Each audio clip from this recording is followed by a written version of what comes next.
Məmməd, danış görək.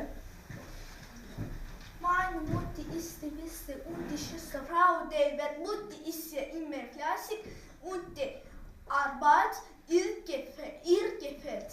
Azərbaycan ümumi təhsil məktəblərində müxtəlif xarici dillər tədris olunur. Bunlar ingilis, alman, fransız, rus, ərəb və fars dilləridir.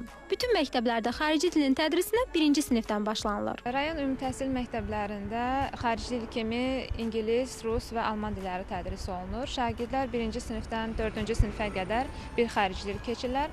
5-ci sinifdən 9-cu sinifə qədər isə birinci xarici dillə yanaşı ikinci xarici dildə keçirlər. 6 tam orta məktəbimizdə alman dili tədris olunur. Ümumilikdə isə 573 şagird alman dilini öyrənir.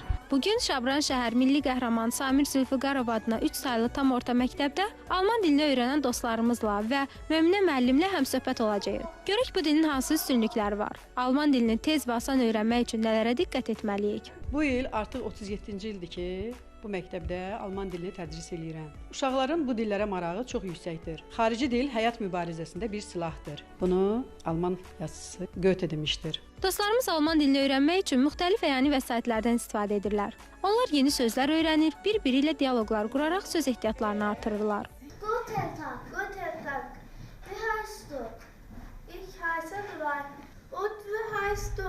Ich heiße Mehri. Wie alt bist du? Ich bin 9. Wie alt bist du?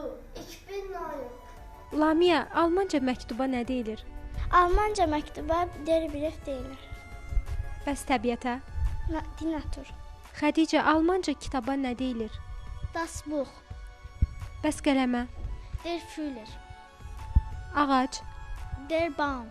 Aynur, həftənin günlərini Almanca saya bilərsənmi? Bəli. Montag, Dienstag, Mittwoch, Donnerstag, Freitag, Sonnabend, Sonntag.